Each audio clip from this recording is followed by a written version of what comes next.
My father punched me in front of 300 guests at my sister's wedding, and the impact was not just physical, it was seismic. The crack of his fist against my cheek ripped through the ballroom like thunder, and then came the silence, the kind of silence that swallows air itself. The quartet froze mid-bow, a champagne glass slipped from someone's hand and shattered, and every conversation died as heads turned toward me, the dutiful daughter, the quiet achiever, now standing with a bruise swelling under crystal light. Richard Miller, respected businessman, community figure. Patriarch had just exposed his true self with one violent act, and 300 witnesses had seen it. I did not fall. I did not sob. Slowly, deliberately, I turned my head back toward him, my eyes steady, my jaw locked, and in that moment, the room understood that his violence had not broken me. It had unmasked him. He muttered through gritted teeth, "You'll regret this, Jessica," his voice trembling with rage and fear. "Margaret," my mother gasped, but not with pity for me, only with horror that his mask had slipped in public. Emily, my younger sister in her white lace gown, clutched her bouquet with a fury that burned brighter than shame, blaming me for ruining her stage. David, her groom, paled, realizing the family he had married into was more nightmare than fairy tale. Around us whispers swirled, mothers pulling children close. Men who once shook my father's hand now shaking their heads in disgust, and phones already lifted discreetly to capture the scandal. But I stood tall, the midnight blue fabric of my dress smooth against my skin, my champagne glass still in my hand. I raised it and took a slow sip. Calm, deliberate, a gesture louder than any scream. That defiance made him smaller than his punch ever could. And then my gaze found her. Caroline Hunt, standing only a few feet away, sharp eyes narrowed her mind, recording every detail. She was not just a guest. She was a federal prosecutor, a woman I had once saved in her own family battle, a woman who knew the law, who knew me, and who now knew exactly what had happened.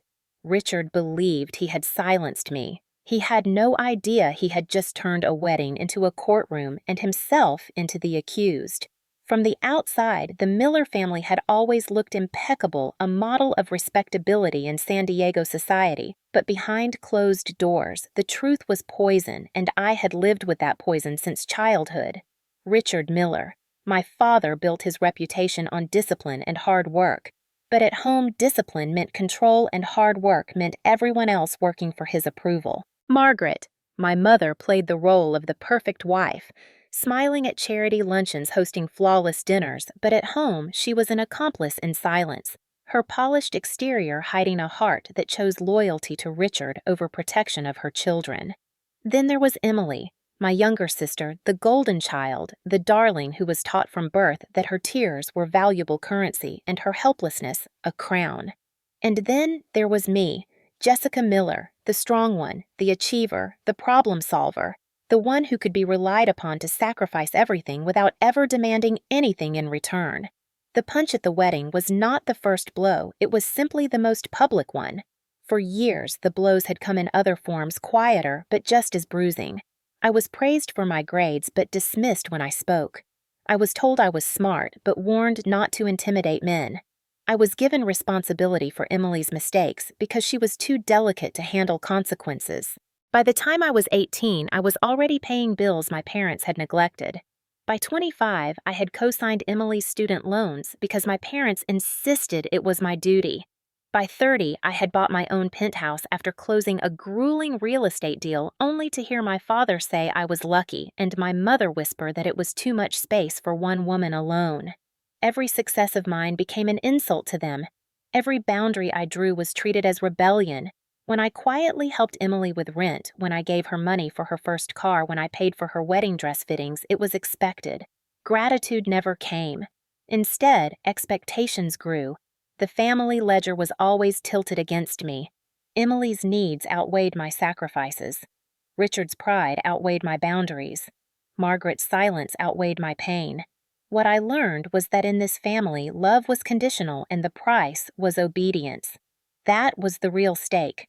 The punch was not about a single moment. It was about a lifetime of transactions where I gave and in return was told I was still not enough. At the wedding reception before the violence, I had already felt the familiar trap closing in. Margaret greeted me not with warmth, but with a comment about how rare it was that I showed up as though my RSVP 3 months earlier did not matter. Emily looped her arm through mine with that bright smile that always masked calculation and immediately brought up my penthouse. Richard hovered like a judge waiting for his verdict, his eyes sharp with expectation. Their agenda was clear before they even spoke it out loud. They wanted the deed. They wanted my home as a gift for Emily and David, a gesture of loyalty, a demonstration that I knew my place. And when I refused, Richard's rage erupted in a fist. To the guests, it looked like a sudden outburst. To me, it was the inevitable price of disobedience. That is the true cost of living in a toxic family. The price is your dignity, your safety, your achievements, unless you choose to resist. The stakes were not just about a penthouse or a wedding. The stakes were my autonomy, my right to exist as more than a tool, and my refusal to be erased. My father's punch was not meant to injure my body. It was meant to remind me that in his world, I would always be property. But what he failed to understand was that I had been preparing for this moment my entire life. Each insult had been a lesson. Each sacrifice had been a calculation.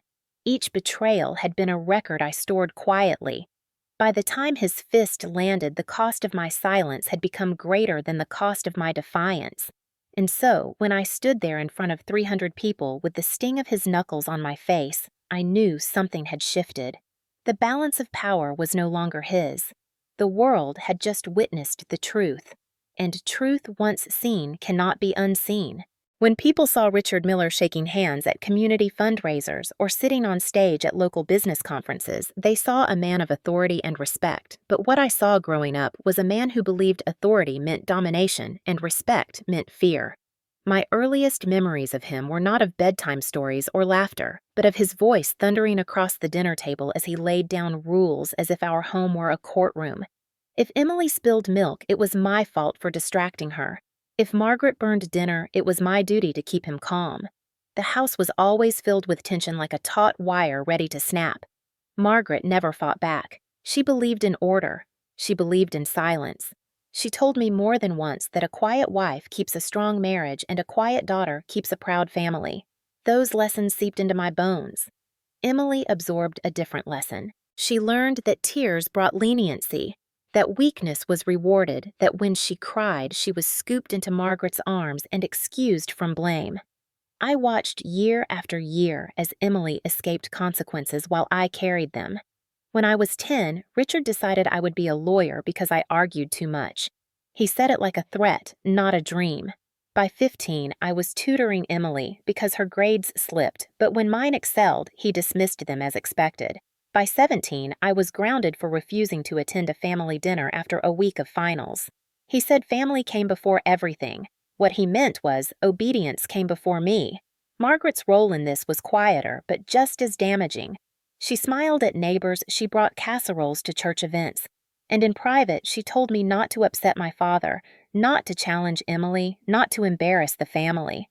The message was constant. My feelings did not matter. My boundaries did not matter, only the family's image did. And that image was built on the golden glow of Emily, the perfect daughter in their eyes. Emily was not malicious in the beginning. She was simply trained. She learned quickly that batting her eyes or feigning helplessness brought her gifts. When she wanted a car, it was Jessica will help you. When she failed a class, it was Jessica will fix it. When she wanted to study abroad, it was Jessica will find the money. Each time my father looked at me with expectation, and each time my mother reinforced it with silence.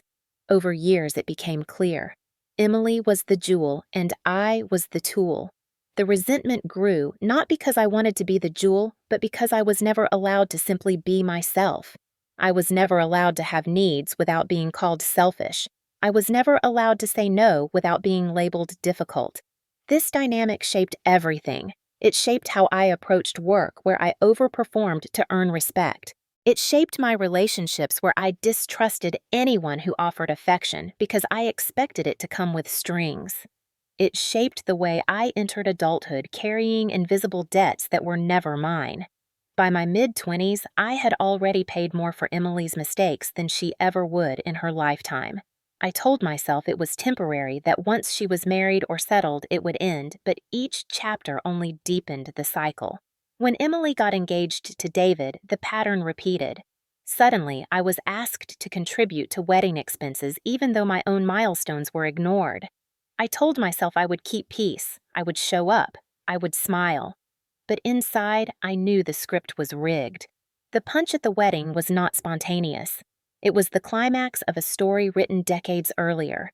It was the moment the unspoken rules of our family finally broke into public view. When Richard's fist landed, it carried the weight of every time he had slammed his palm against the table, every time Margaret had shushed me, every time Emily had smirked behind crocodile tears. The roots of that punch reached back into a childhood where silence was survival and obedience was love. But I was no longer that child. Standing there in my 30s with my own career, my own home, my own life, I realized those roots had grown twisted, but they no longer held me. The violence that once kept me small had now made him exposed. The cycle that had always stayed behind closed doors was suddenly dragged into the light of chandeliers and smartphone cameras. And what families like mine fear most is exposure. The wedding had been dressed like a fairy tale with crystal chandeliers, ivory roses climbing tall arches, a quartet playing softly near the fountain, and waiters in crisp uniforms balancing champagne flutes. But beneath the sparkle, I felt the old familiar heaviness as soon as I arrived.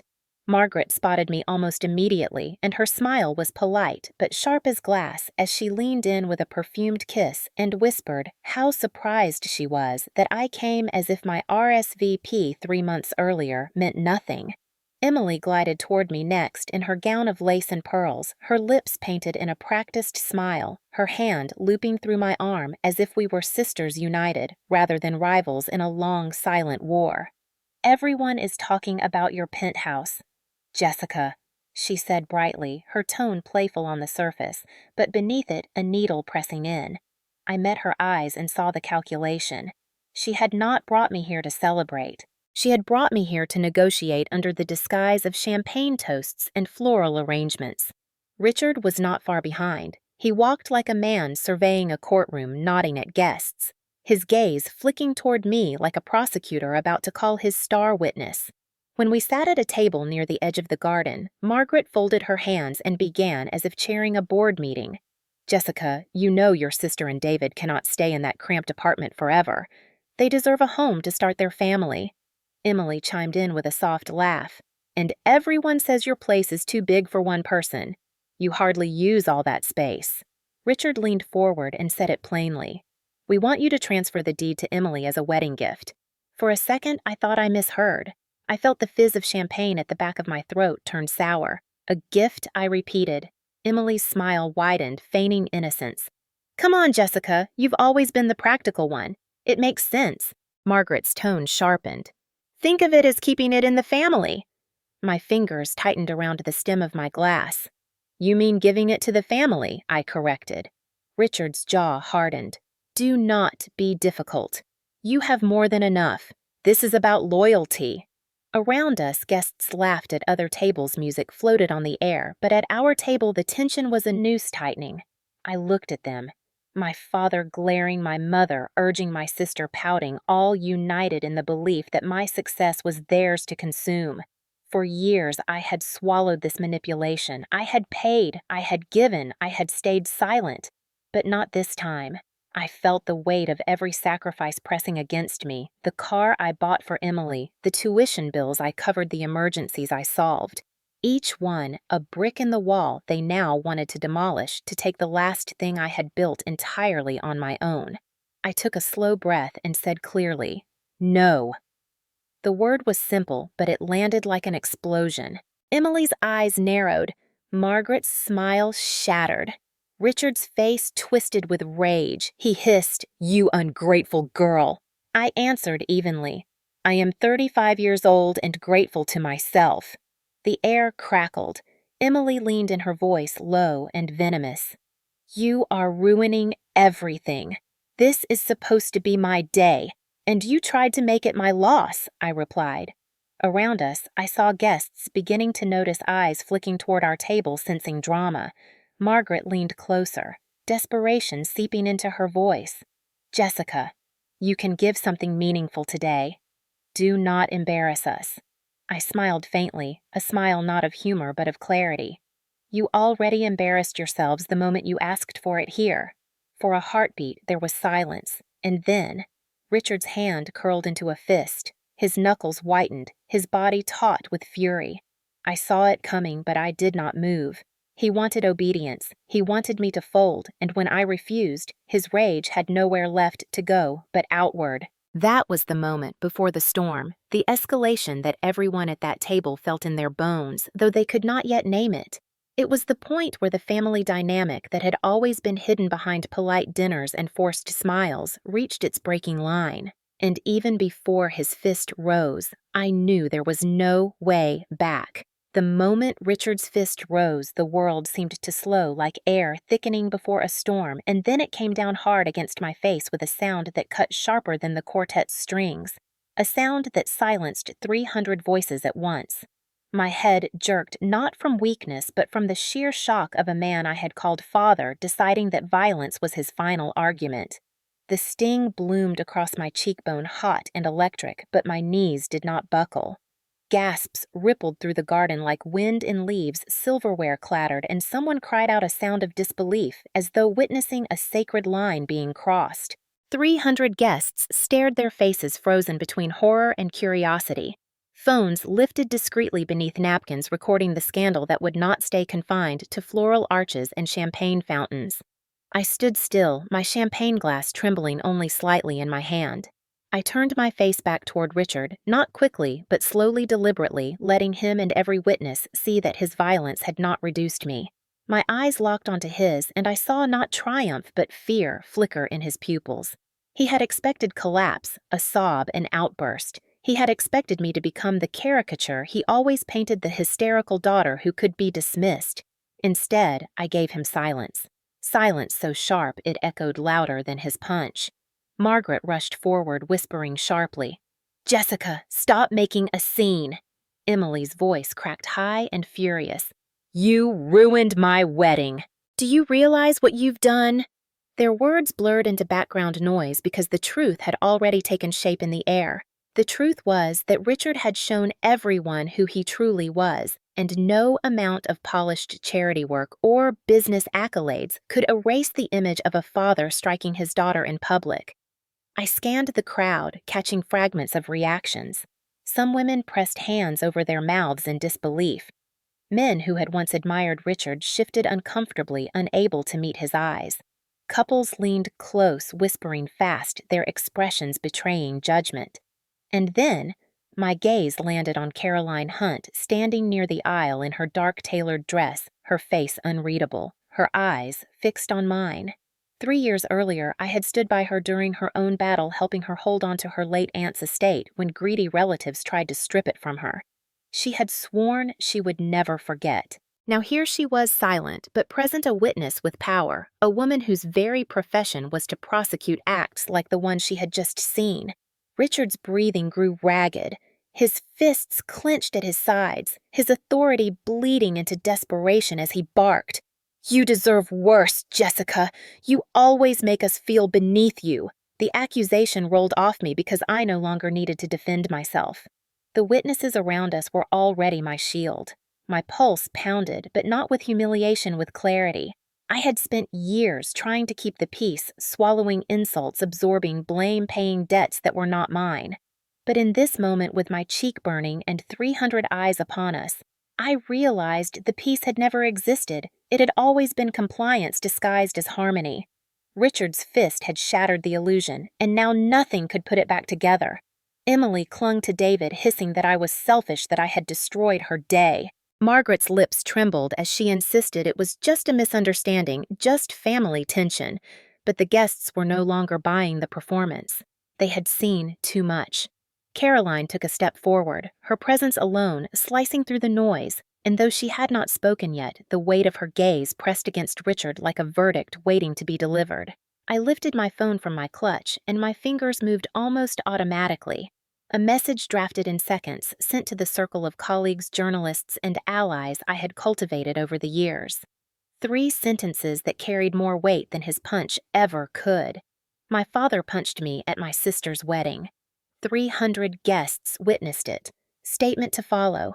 I slid the phone back into my clutch, my heartbeat steady. Richard had believed his fist would end the argument, but what he did not realize was that he had just begun a trial, and he was the defendant with 300 witnesses and 1 federal prosecutor ready to testify.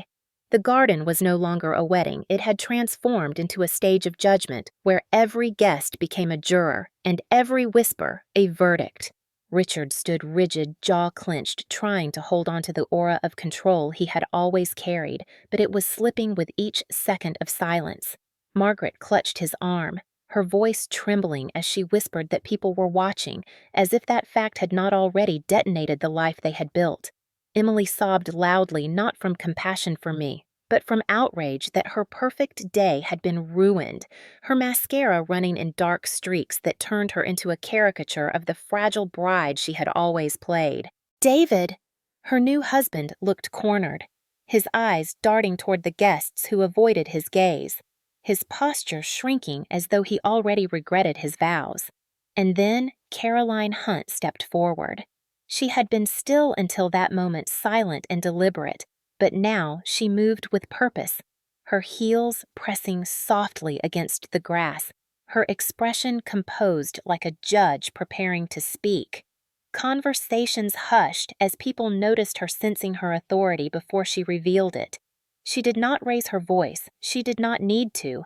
I saw everything she said clearly, and the words cut through the murmurs like a bell toll. Richard turned sharply, his face flushed. "And who are you to interfere in family matters?" Caroline met his glare without flinching. "Someone who knows what assault looks like," she replied, her tone steady. The air grew heavier. Guests leaned forward, hungry for clarity, and phones tilted higher, recording what they already sensed was history. Caroline reached into her purse and pulled out a small leather case. She flipped it open with a quiet authority that spoke louder than any shout. The glint of a federal badge caught the afternoon light, and silence deepened. Caroline Hunt, federal prosecutor, Southern District of California. The words dropped like stones in water rippling through the crowd. Even the breeze seemed to still. Richard blinked, his mouth opening as if to protest, but no words came. Margaret's hand dropped from his arm, her face blanching. Emily froze, clutching David's sleeve as though it were the last rope tethering her to stability. Caroline's gaze was unwavering. "You struck your daughter in front of 300 witnesses. This is not discipline. This is not frustration. This is violence." Richard stammered. "She provoked me. She defied the family But his voice faltered against the collective eyes that no longer saw a patriarch but an abuser unmasked. Caroline turned slightly to the guests, her voice carrying. "Family does not excuse violence. Silence does not erase harm. What you witnessed was not drama. It was assault." A murmur rolled through the crowd, some in agreement, some in discomfort, but none in denial. Phones buzzed with alerts as videos already began spreading online. A guest whispered, "It's on Twitter," and another said, "Channel 7 just picked it up." My phone vibrated in my clutch, messages piling in from colleagues, from journalists, from allies.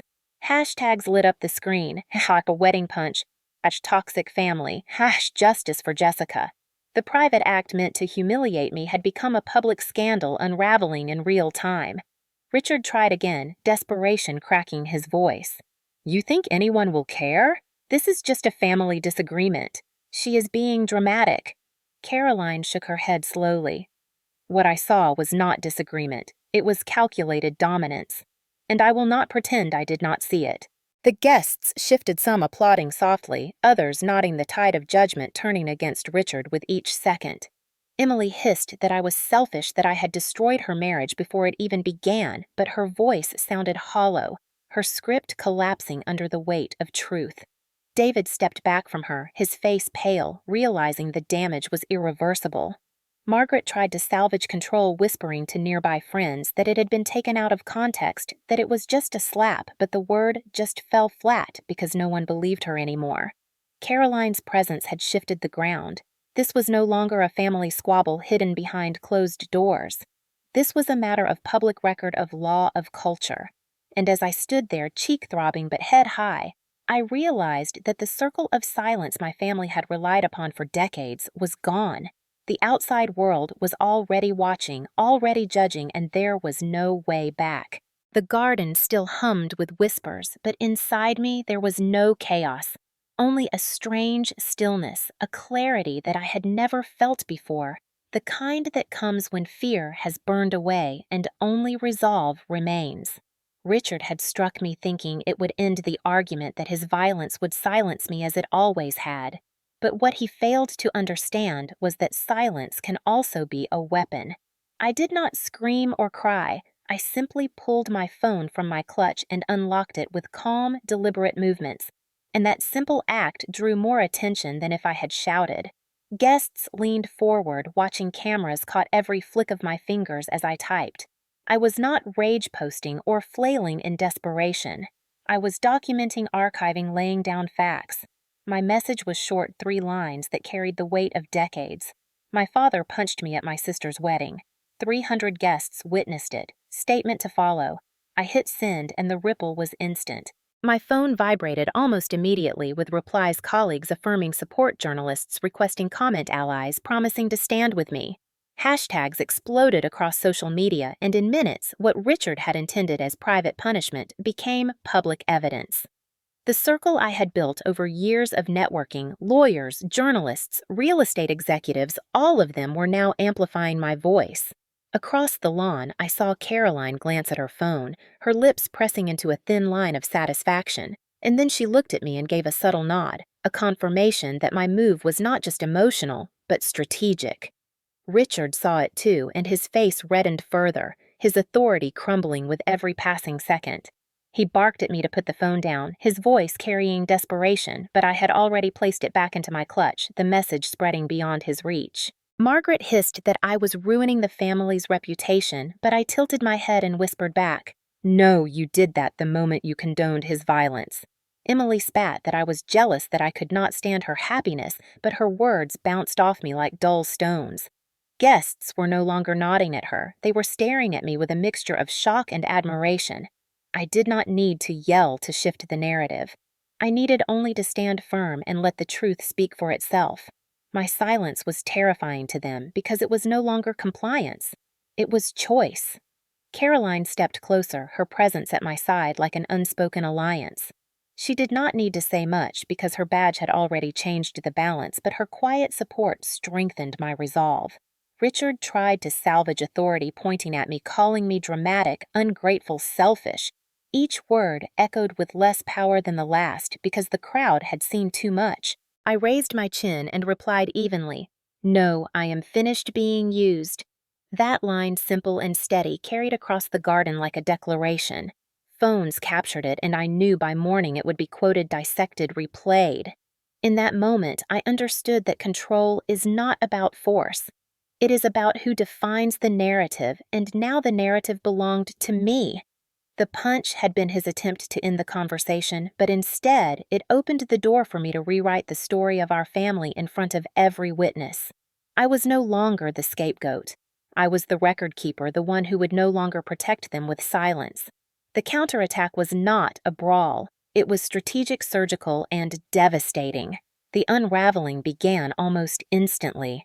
The wedding that had been choreographed to perfection with monogrammed napkins, champagne fountains, and a string quartet dissolved into chaos like a stage set collapsing mid-play. Guests who had once praised Richard for his business acumen now avoided his gaze, whispering to each other in tones of disgust.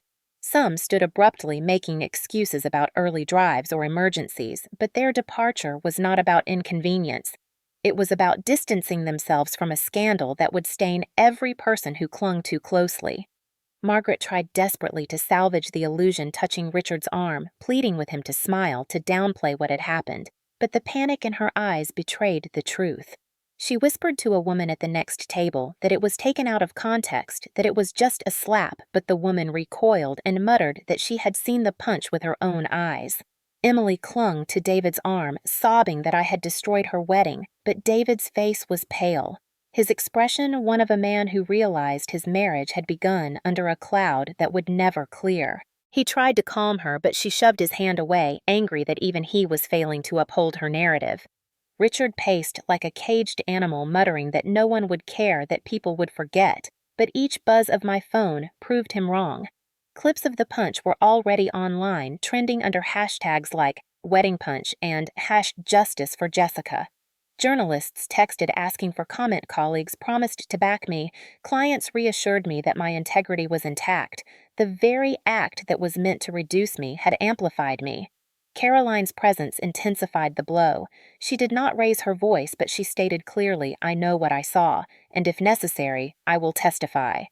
Those words struck Richard harder than any fist. His shoulders slumped, his bluster faltering, because he understood what it meant to have a federal prosecutor aligned against him. Emily shouted that it was unfair, that I was turning everyone against them, but the truth was they had done that themselves. Guests whispered phrases like assault, abuse, dominance, and those words carried a weight that no spin could erase.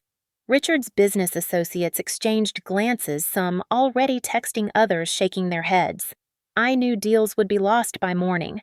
Reputation once fractured is almost impossible to restore, and tonight he had shattered his with his own hand. Margaret's attempts to downplay it only deepened the damage, her insistence that it was a family matter sounding hollow against the reality of 300 witnesses and dozens of cameras. Emily's sobs turned shrill. Her dress no longer angelic, but smeared her face, streaked her image as the golden bride collapsing. Guests began leaving in waves, chairs, scraping music, abandoned waiters, retreating with trays half full. Even the quartet packed their instruments quietly, unwilling to play for a celebration that had become a courtroom. Richard finally turned back to me, his voice low but trembling. "You think you have won, Jessica, but you have destroyed your family." I met his eyes without flinching. "No, you destroyed it the moment you chose violence." His face twisted as if the words had pierced him deeper than any blow. The tables were turning. For decades, I had been the one on the defensive, explaining myself, justifying my choices, bending to preserve their fragile image. Now it was Richard who scrambled Margaret, who begged Emily, who wailed, all exposed under the harsh gaze of public judgment. Their power was slipping, not because I fought with rage, but because I refused to protect them anymore. The villain was not defeated with fists or shouting. He was defeated by truth, by witnesses, by the collapse of the story he had forced us all to live in. And as I watched the garden empty as the guests dispersed, carrying the scandal on their lips and phones, I knew Richard's empire of control was crumbling brick by brick before my eyes. When the last of the guests slipped away, and the carefully arranged garden resembled a battlefield of toppled chairs and abandoned glasses, I felt the weight of silence settle. But this time it was not oppressive. It was liberating. For the first time in my life, I was not scrambling to explain myself, not shrinking to soothe Richard's ego, not bending to keep Margaret calm or to protect Emily's fantasy. I was standing in the wreckage of their control and realizing that the wreckage was freedom. My phone buzzed relentlessly in my clutch, but instead of dread, each vibration filled me with quiet strength. Messages poured in, colleagues affirming they had seen the footage and respected me even more for holding my ground, clients sending words of support, and even new inquiries, journalists asking for comments not to ridicule me, but to highlight the courage of refusing to submit. I had expected isolation, the same cold loneliness I had felt as a child, when standing against my family meant being punished, but what I felt now was solidarity, a network of people who valued me not for what I gave away, but for who I was. Caroline approached, her expression softer now, though her posture remained strong. She touched my arm lightly and said, "Jessica, you do not need their approval. You have already won." The words pierced deeper than she realized, because for years I had lived as if winning required my family's recognition. Now I understood winning was simply refusing to lose myself. Richard and Margaret hovered near the archway, whispering frantically into phones, trying to control the story that had already escaped them. Emily sat hunched in her gown, her mascara smeared, no longer the radiant bride, but a woman stripped of her stage, her husband pacing nearby with the face of a man who knew his future had changed forever. I looked at them not with anger, but with clarity. They no longer had power over me. Their love had always been conditional, their loyalty transactional, their approval impossible. I did not need it anymore. That realization was more powerful than any applause, more enduring than any headline. As I walked through the garden past the empty tables and the wilting flowers, I felt lighter with every step. By the time I reached the valet and drove back toward my penthouse, the night sky stretched wide and unbroken above me. When I unlocked my door and stepped inside the space I had fought so hard to build, I exhaled a breath I had not known I was holding for years. The floor-to-ceiling windows framed the city lights, steady and unjudging, a reminder that the world outside my family was vast and full of possibility. I poured tea changed into soft clothes and walked barefoot across the cool tile, letting the quiet wrap around me not as a prison, but as peace. My phone buzzed again, this time with a message from Emily. "I did not know he would hit you. I am sorry. Can we talk?" I stared at it for a long moment before deleting it. She had chosen her side, she had played her role, and I no longer owed her my time. My worth was no longer tied to her tears, or to Richard's approval, or to Margaret's silence. My worth was mine. As I stood at the window watching the city pulse, I realized faith had returned not in them, but in myself. The following morning, sunlight streamed through the tall windows of my penthouse, golden and unapologetic, and I stood barefoot with a cup of tea in hand, looking out at the city that carried on without hesitation, a city that did not care about Richard's rage or Margaret's silence or Emily's tears, a city that pulsed with life indifferent to the illusions of one broken family. My phone still buzzed with messages, articles, already published headlines that read, "Federal prosecutor witnesses assault at wedding daughter, refuses to submit. Jessica Miller stands against abuse." Some called it a scandal, others called it a reckoning, but to me it was something far simpler. It was release. For decades, I had carried the weight of keeping peace, of covering for the cruelty that passed for love in our household, of sacrificing so my sister could shine and my parents could parade their image of perfection. That cycle had defined me, shaped me, nearly crushed me until the night Richard's fist finally brought it into the light. And in that moment of public exposure, I saw the truth that had always been buried under duty. Love that requires silence in the face of violence is not love. Loyalty that demands the surrender of dignity is not loyalty. Family that feeds on control is not family. Breaking free from that cycle was not betrayal, it was survival. I thought of the generations before me, the women who had likely been told the same lies, who had likely swallowed their pain for the sake of appearances. I realized that ending the cycle was not just about me, it was about refusing to pass it forward. I would not build my life on fear. I would not raise children under the shadow of fists disguised as discipline. I would not let silence be the legacy of the Miller family. As I stood there with the city stretching wide before me, I felt something I had never felt within the walls of my childhood home. Peace. Real peace. Not the brittle quiet of a dinner table where everyone avoided Richard's gaze. Not the suffocating calm of Margaret's complicit smiles, not the stage-managed harmony of Emily's crocodile tears. This was peace born of truth, of boundaries, of choosing myself without apology. Caroline called later that afternoon, her voice steady as she confirmed that if I wanted to press charges, she would stand with me. I thanked her not just for her support, but for reminding me that witnesses matter, that silence can be broken, that justice begins the moment one person decides enough is enough. I told her I was still deciding how far I wanted to take it, but inside, I knew that whether or not a courtroom ever saw Richard Miller, his verdict had already been written in the eyes of 300 guests and in the headlines spreading across the country. He had wanted to punish me for refusing to surrender my home, but what he had truly done was surrender his own power. Margaret and Emily would scramble to rebuild their facades, but I would not be part of that play anymore. My life from this point forward would be my own. And as the sun sank and the city lights blinked alive, I whispered aloud a promise I had never dared to make before. No more giving out of guilt. No more shrinking to keep peace. No more apologies for taking up space. The cycle ends here.